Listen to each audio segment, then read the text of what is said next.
Hello friends, study point by Nishu Singh channel में आपका स्वागत है। लास्ट वीडियो में हमने आपको बताया था नेट जेआरएफ क्या है, एलिजिबिलिटी क्राइटेरिया, एग्ज़ाम पैटर्न के बारे में बताया था। आज की इस वीडियो में हम आपको exam form fill date and last date और most important topic syllabus unit wise, exam pattern, last year question paper and most important topic time management and benefits के बारे में बताएंगे। तो वीडियो स्टार्ट करने से पहले आप हमारे channel study point by Nishu Singh को लाइक, शेयर और सब्सक्राइब करना ना भूलें। तो आइए दोस्तों, वीडियो स्टार्ट करते हैं।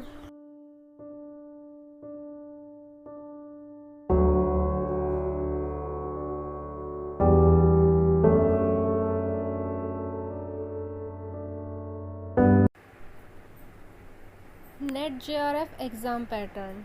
नेट जेआरएफ की परीक्षा में कुल 2 पेपर होते हैं जो कुल मिलाकर 300 अंकों के होते हैं। Exam pattern of net JRF first paper. Net के फर्स्ट पेपर में कुल 50 प्रश्न पूछे जाते हैं और एक प्रश्न 2 अंक का होता है, यानी कुल मिलाकर 100 अंकों का पेपर होता है। इस पेपर में कुल 10 यूनिट होती हैं और प्रत्येक यूनिट से 5 प्रश्न पूछे जाते हैं। इस पेपर में पूछे जाने वाले सभी प्रश्न बहुविकल्पीय यानी कि MCQs होते हैं। इस पेपर को बस क्वालिफाई करना होता है और क्वालिफाई करने के लिए उम्मीदवार को कम से कम 40% अंक लाने होते हैं। आरक्षित category PWD, SC, ST, OBC, NCR। Transgender उम्मीदवारों के क्वालिफाई मार्क्स 35% निर्धारित किया गया।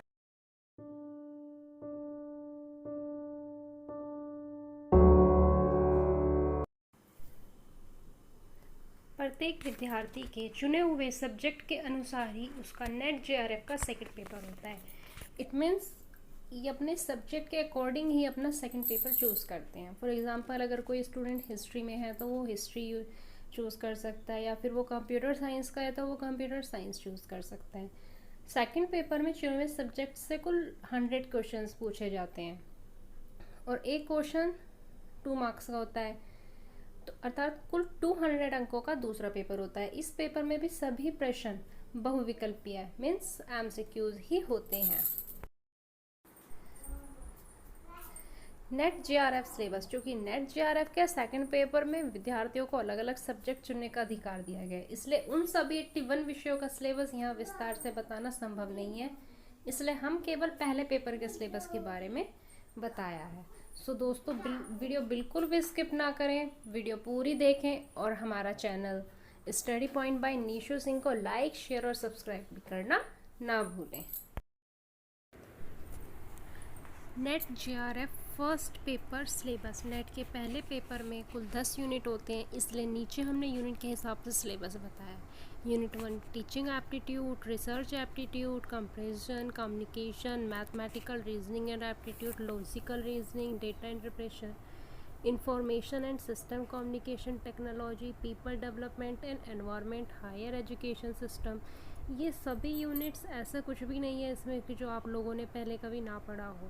कुछ चीज़ें ऐसी होंगी जो किसी ने पहले कोई एग्ज़ाम अटेम्प्ट किया होगा तो ये सभी चीज़ें उसमें पढ़ी हुई होंगी। मोस्ट इम्पोर्टेंट चीज़ दोस्तों, आपको इसमें बिल्कुल भी पैनिक नहीं होना है। अगर आप पैनिक हो जाते हो तो आप ये सभी टॉपिक्स अगर पहले से पढ़े हुए हैं तो आप कुछ ना कुछ इसको सॉल्व करते वक्त प्रॉब्लम करेंगे ज़रूर, इसलिए आपको बिल्कुल भी पैनिक नहीं होना है। बिल्कुल नॉर्मल, एकदम साइलेंट होकर आपको बड़े ध्यान से एक एक चीज़ यूनिट पढ़ते जाइए और आप अपना एग्ज़ाम क्लियर हो जाएगा। नीचे हमने बहुत कुछ ही इम्पोर्टेंट टिप्स बताए हैं जो आपको नेट जेआरएफ का पेपर क्वालिफाई करने में मदद करेंगे। नेट जेआरएफ के दोनों एग्ज़ाम में किसी भी तरह की नेगेटिव मार्किंग नहीं होती। अगर विद्यार्थी एक प्रश्न सही करता है तो उसे 2 अंक मिलेंगे। अगर विद्यार्थी प्रश्न गलत करता है या फिर प्रश्न बिना हल किए छोड़ देता है तो उसे कोई भी अंक नहीं कटेंगे। दोनों पेपर मिलाकर नेट जेआरएफ की एग्ज़ाम ड्यूरेशन कुल 3 घंटे 180 मिनट होती है। नेट जेआरएफ की परीक्षा हिंदी और इंग्लिश में से किसी भी एक लैंग्वेज भाषा में दी जा सकती है। यूजीसी नेट का प्रश्न पत्र हिंदी और अंग्रेजी दोनों लैंग्वेज भाषाओं में उपलब्ध रहता है। आइए फ्रेंड्स, हम बात करते हैं मोटिवेटिव टिप्स की। ऐसे टॉपिक जिनके बारे में आपको पहले से थोड़ी बहुत जानकारी है उन्हें एक जगह लिख लें और जिनकी बिल्कुल भी जानकारी नहीं है उन्हें अलग लिख लें। अब अपनी जानकारी वाले टॉपिक को पहले पढ़कर ख़त्म करें। ऐसा आपका मोटिवेशन बढ़ेगा और सिलेबस जल्दी कवर भी हो जाएगा। जैसे ही आप एक टॉपिक ख़त्म कर लें उस पर टिक लगाते जाएं और उस दिन की तारीख भी डाल दें। ऐसा करने से आपको अंदाज़ा मिल जाएगा आपको किस टॉपिक पर कब रिवाइज़ करना है। मेन चीज़ इसमें दोस्तों एक ये रहती है कि हमें क्या पढ़ना है। ऐसा नहीं होता कि आप बहुत सारा कलेक्ट कर लें। मेन होता है इसमें आपको कि आपने अपना कितना सिलेबस कवर कर लिया। अब आपने पहले भी कभी कोई गवर्नमेंट एग्ज़ाम दिया होगा तो उसमें भी कुछ टॉपिक्स आपके कवर हो गए होंगे, तो पहले आप उनको कवर कीजिए जो आप पहले से पढ़ चुके हैं और फिर नेक्स्ट टॉपिक आप स्टार्ट कीजिए जब तक आपका पहला टॉपिक ख़त्म ना हो जाए।